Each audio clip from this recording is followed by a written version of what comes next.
Hello, this is Kai. I'm glad to present you for the final project's digital image processing um, with the project title being blood cell imaging segmentation. It intrigues me because my background is a biomedical engineer and electrical engineer. That blood cells is the most basic units of life and it's composing of your circulatory system. They are very small. And they are very important for disease indicators and the regular life supporting system.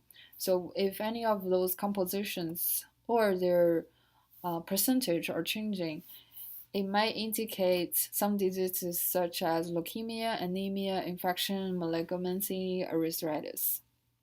Now, compensation is of four parts. The first one is RBC cell. They're the most abundant, and their shape is like biconcave. It's really good for oxygen absorption and maintain hemoglobin and squeezing in between the capillaries. The WBC cells have three major ones. They fight for the infections and they protect your immune system. There are monocytes, lymphocytes, and granulocytes. They are different shapes, and usually the nucleuses inside are separated. The platelets are really small. Usually, you cannot see them underneath a microscope unless with a higher magnification. Plasma is mostly composed of water. It could have bacteria or portents, but we're not interested in this project for those kind of small stuff. So the blood cell imagings, since it was discovered, we have been traditionally using blood smear, which is you putting a drop of blood and you smear with another glass to create a single layer of blood cells on the glass. Usually people stain it so that it will pop out the nucleuses to be purple. It's easier to differentiate. In this case, those bigger ones are WBC and the smaller ones are RBC. Since the invention of confocal microscopy, it is advantage is to detect higher resolution with more detail and good fluorescence reception. You can use the layered images to construct 3D, and it's very good for detecting the internal structure of the cells. And the final one is flow cytometry. Oh, back to confocal microscopy is really time consuming to create the slide and also taking the imagings. So it's not a good option for diagnostics or hospital use. It's mostly used for research. And the last kind is flow cytometry. Basically, all those little cells are passing through a flow a aperture, and while it was passing through, the images are taken as a composition of the parameters, such as the light scatter, the fluorescence, and their shapes. So in this case, the cell can pass in as high as 5,000 cells per second. So the imaging is really high speed. The camera needs to adapt and also be focusing on small points inside a range of movable positions. So it's very hard to get a good image, but the speed is optimum for large data collection and diagnostics in the hospital. So it has been the recent hot topics for hematology.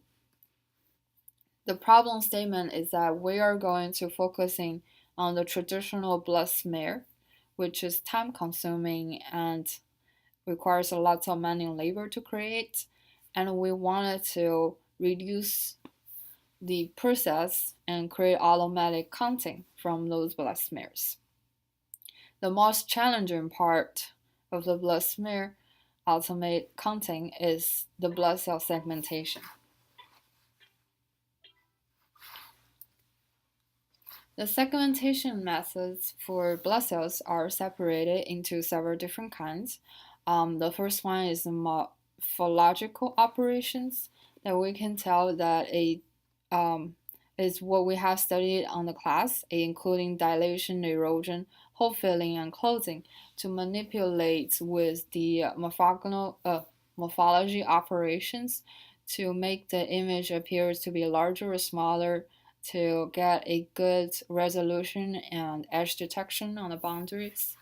The granulometric method focuses on getting the size, the area, and those geometry information from the images, and use the level thresholding and watershed to declutter the cells inside the image. Supervised method is a part of a multi-layer neural network learning, and it's often being provided with a training set with labeled characteristics and providing new sets for testing and application. Markov hidden tree could be used for this kind of method. The last one is supplementary method. It usually generates a histogram, and from there we can get a thresholding into cutting the images and classify the pixels. So we're going to use this one for this project. So the images of red blood cells is provided here through this website and this database. And there are a total of 38 sets of blood smear images. I randomly selected 4 to show the imaging quality is pretty good, with a little bit of overexposure on C and D, as you can see. So the level of the lighting is not always good. And if you zoom in to those little things, you can see that the focus may not be the best, because those are done by human hands, so they are not going to have the best imaging quality. And then we separated one imaging to look at the compositions of RGB. The original image is here, that it shows like a little bit reddish color, reddish and green. And when we separate it, it can be seen that the red components and the green components are most highly contrasted, and the blue components are blurry in low contrast. So in this case, we select the green component to do our image processing. The implementation is done in MATLAB. The code is modified from the online source that was provided the database. And the basic flowchart is that when the sphere image goes in, we separate the colors and we use the green scale to do the histogram. From the histogram, we derive the threshold based on peak of the histogram. That's the inertial point. And then whenever we set the threshold, we look at the object's areas. If it's under 10, which is the pixel maximum values that we wanted to have for red blood cells. This is from observation. And then we increase in the threshold by 1 until the area of red blood cell is about 10 pixels. Then we extract the area from the image corresponding to the triple length square. And then we count the number of RBCs, which are labeled in different pixel segments. So I can show you the MATLAB demonstration here.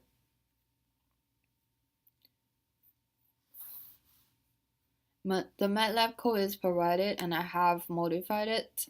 So the first part is that it reads the image, and then it changes into a green components. After that, it does the histogram plotting from here, and then we can see that the grayscale histogram maximum is used for the inertial point for the threshold, and then we compute the area of each region during this for loop until we find the areas to be around 10. And then we break out the loops and using this threshold to create our mask. This mask is added on top of the original image to create our binary image. and the banner image is being printed uh, with each image cropped it into 4 parts that I can show you right now. And now I'm gonna run this program.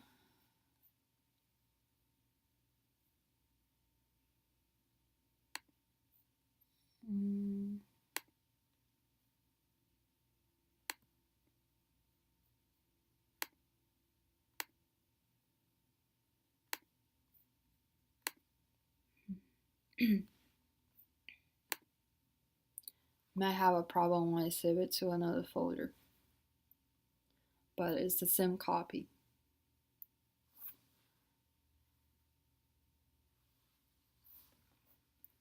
Okay, so the imaging has been shown. Here I only did the first of the 38 images, and we can see that those are the cropped image, the 4 cropped image of the same picture. So I'm gonna close all those and look at one of them.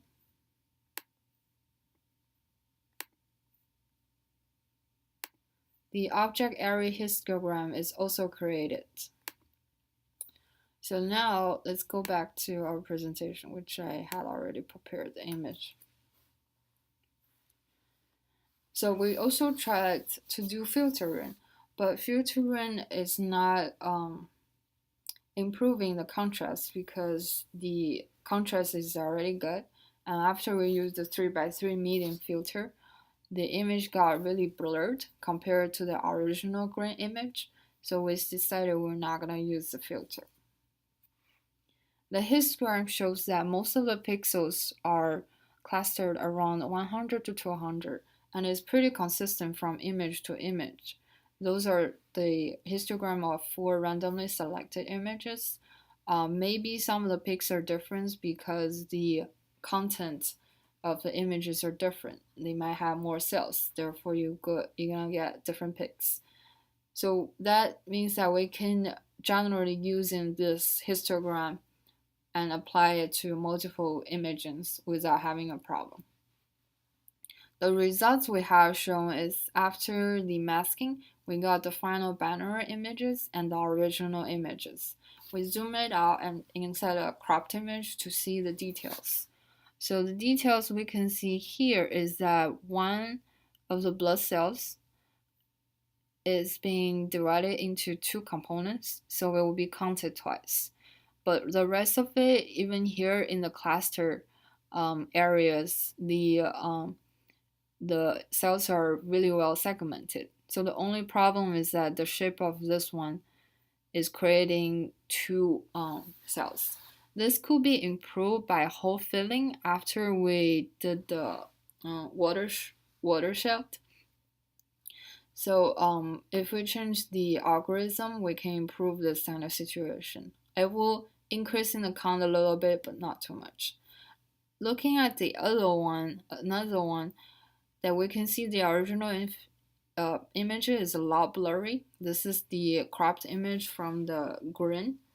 And then we can see over here that some of the cells are not being detected, especially over here in the cluster area, because the pixels are dimmer. They will be below the threshold after we did the banner image cropping. So this is a problem that we need to fix before we process the images, that we can correct the contrast level and making this one look better, or even do a histogram equalization to make the blood cell contrast even better. Okay. So the results that we have is that I also did a manual counting on those blood cell images. I selected 5 of them, and also did automatic counting. From the first one we saw that the automatic counting seemed to have more, and the manual counting has less. That's corresponded to this image here, that we have some double counting situation due to the shadow inside the blood cells. And then this one, we have seen like a smaller count after the automation. And here we can know the reason is that a lot of the dimer cells are not being segmented into individual ones, so they are not being counted. So the improvements that we can do is the pre-processing, remove noise like pepper and salt and Gaussian filter, and decluster the cells from each other, do watersheds algorithm, and hole filling after they've been separated. So this is my presentation, and thank you for listening. Goodbye.